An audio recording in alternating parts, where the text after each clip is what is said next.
하나님의 말씀, 오늘은 하나님을 본받는 자가 되고라고 하는 제목으로 함께 이 시간 은혜를 나누려고 합니다. 우리 에베소서를 보면 크게 두 부분으로 나뉘어지는데요.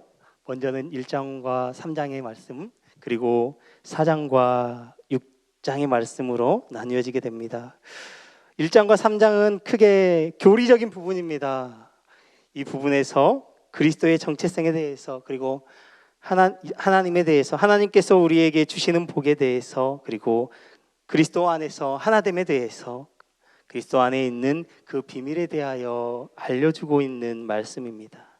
그리고 4장은 그 하나님의 비밀스러운 그 복음을 가지고 우리가 어떻게 살아야 하는지, 그리스도인이 어떻게 살아야 하는지를 말해주고 있는 실천적인 부분입니다. 오늘 본문이 속한 4장부터는 하나님의 놀라운 은혜를 입은 그리스도인들이 실제적으로 어떻게 살아야 하는가를 권면하고 있습니다. 그래서 바울은 이 4장 말씀을 시작하면서 이렇게 시작하고 있습니다.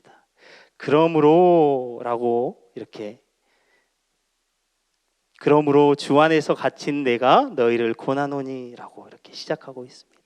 이 그러므로라고 하는 단어는 무언가 갑자기 다른 이야기를 하려고 하는 것이 아니라 지금까지 했던 이야기에 관하여 내가 이제 그것을 어떻게 행하여야 하는지를 말하려고 한다라는 의미를 가지고 있습니다. 앞의 내용을 염두에 두고 말하고 있는 것이라는 사실입니다. 이 실천적인 권면의 시작은 너희가 부르심을 받은 일에 합당하게 행하라 라고 하고 있습니다. 우리말 성경으로 읽어드리면 여러분은 부르심을 받았으니 부르심에 합당하게 사십시오 라는 말씀입니다. 구원받는 성도들은 자신이 구원을 누리기만 해서는 안 되고 하나님의 부르심에 합당한 삶의 방식을 가지고 살아가야 한다라는 것을 오늘 말씀을 통해서 권면하고 있는 것입니다. 4장부터 6장까지의 말씀에 우리가 구원을 받았는데 그냥 구원받은 것에서 그치지 아니하고 이제는 그 말씀대로 온전하게 그 부르심에 합당하게 살아가야 한다라고 말씀하는 것입니다. 오늘 본문 말씀에 앞서서 보면 17절에서부터 24절까지의 말씀에 옛사람과 새사람에 관한 말씀을 하고 있습니다.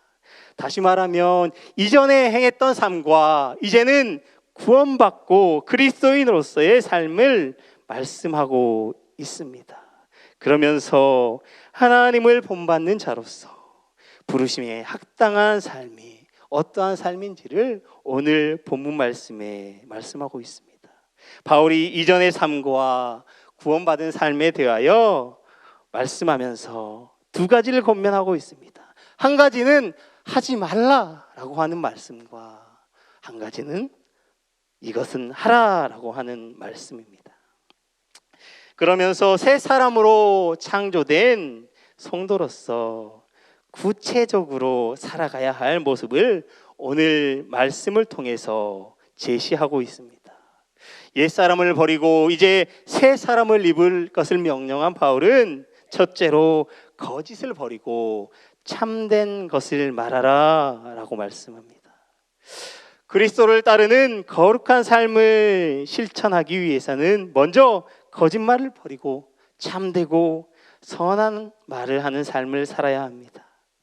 사람을 만나서 그 사람을 판단함에 있어서 가장 기본이 되는 것은 바로 그 사람이 하는 말과 그 사람의 행동입니다.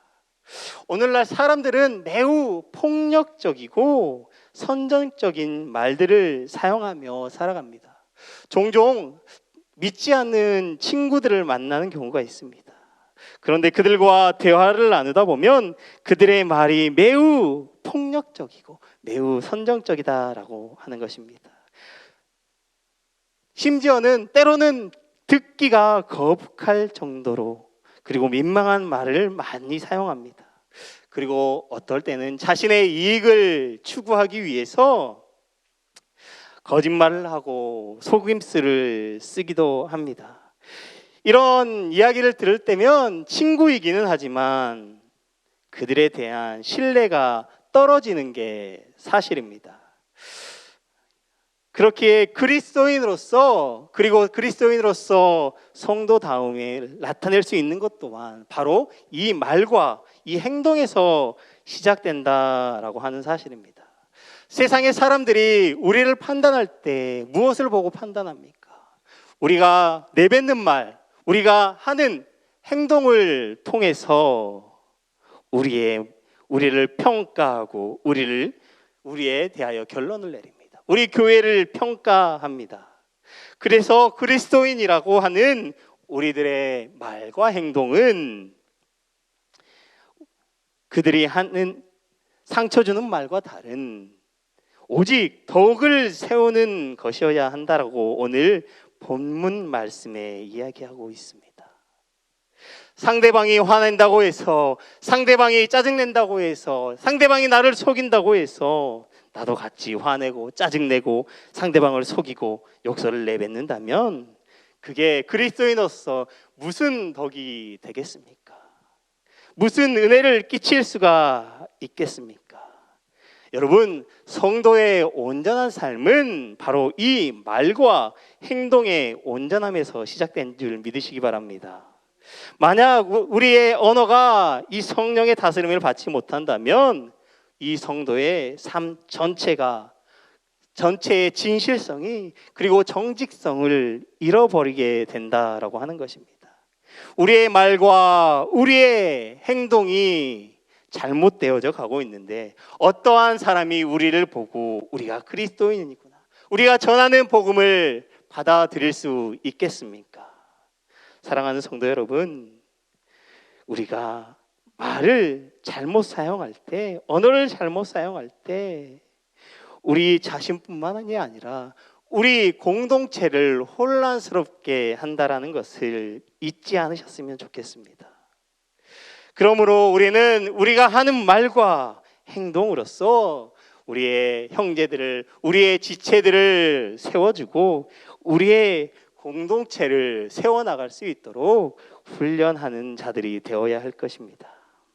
우리 사랑하는 성낙교회 가족 여러분, 우리의 입에서 나오는 말과 우리 몸에서 나오는 행동이 날마다 선한 말과 행동으로서 은혜를 끼치게 되기를, 세상에 은혜를 끼치게 되기를 주님의 이름으로 축복합니다.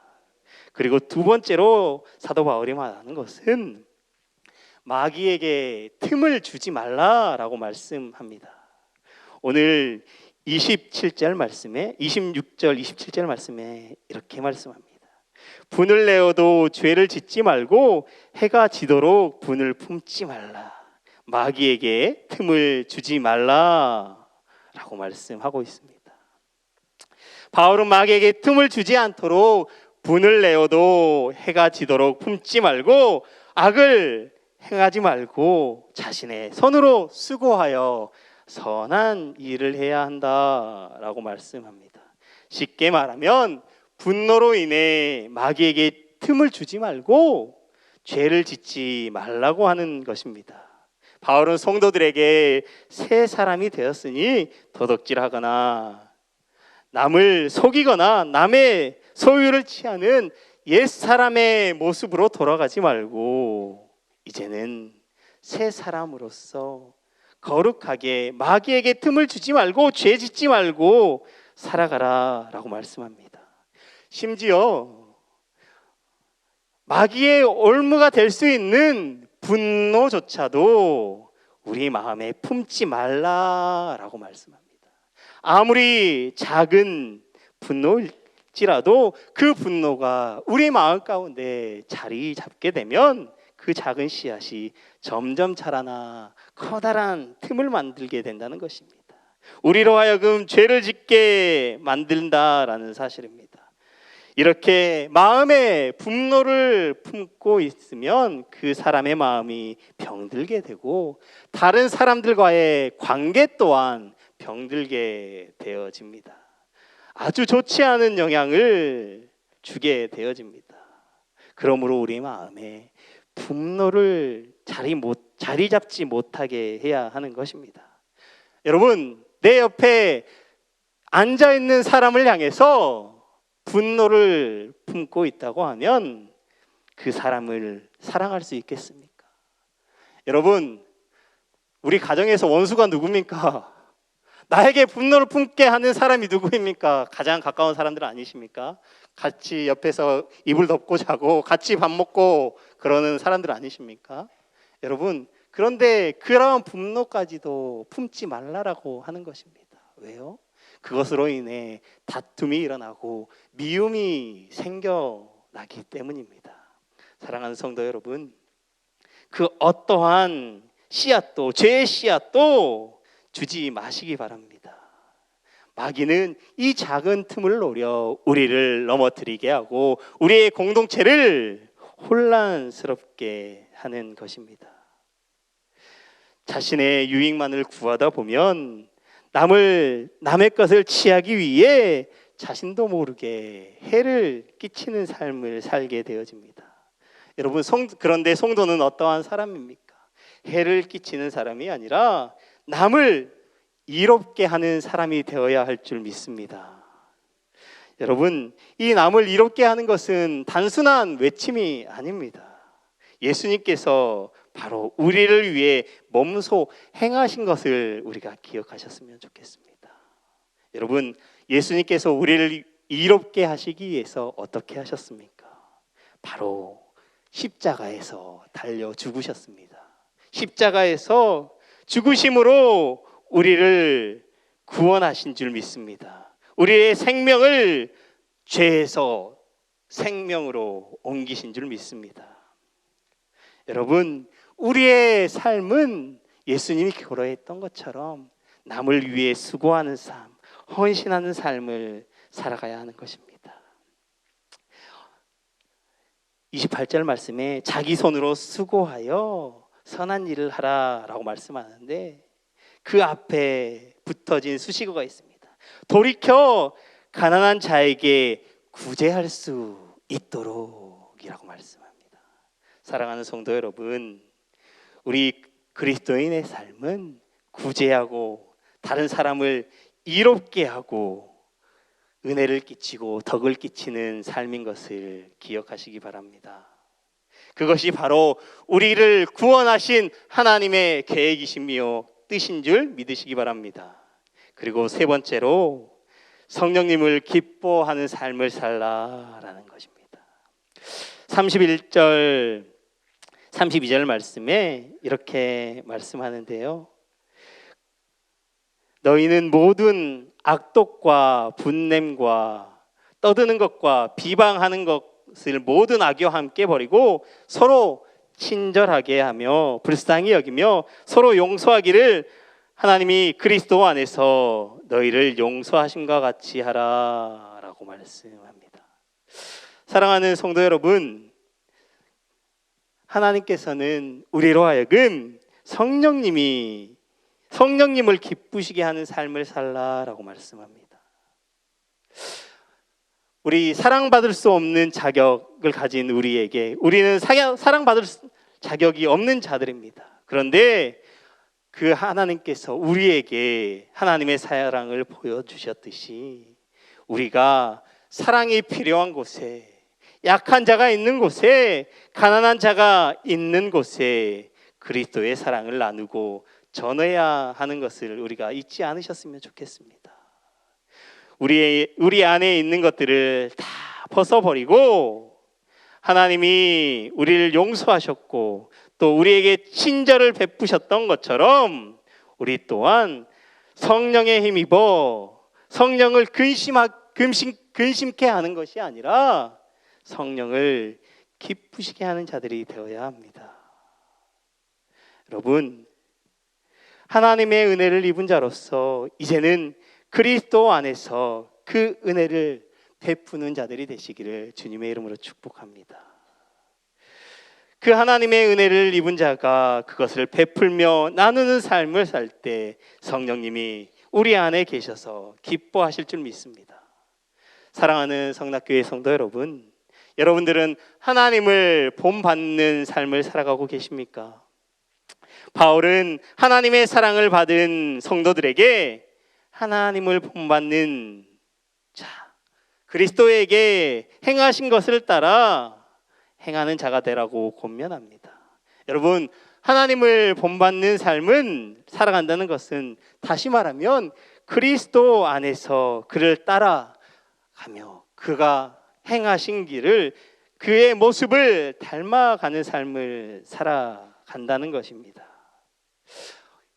여러분, 이 에베소에 보면 그리스도 안에서라고 하는 단어가 나옵니다. 이 단어는 51번의 단어가 51번이 쓰여졌는데요. 51번이 쓰여졌는데 우리가 그리스도인으로서 어떻게 살아가야 하느냐? 오직 예수 그리스도 안에서 살아가야 한다라는 것을 말씀하고 있습니다. 하나님의 사랑으로 자녀된 우리는 마땅히 세상을 따르지 않고 하나님을 따라 살아가야 합니다. 그리고 성도가 가장 따라가야 할 것은 하나님께서 그리스도를 통해 보여주신 사랑인 줄 믿습니다. 하나님의 용서와 그리스도의 사랑은 참된 성도로서 행해야 할 모습인 것을 우리가 잊지 않았으면 좋겠습니다. 예수님께서 친히 십자가에 달리셔서 그렇게 행하심으로 우리가 걸어가야 할 길을 알려주셨습니다. 5장 8절 말씀을 보면 이렇게 말씀합니다.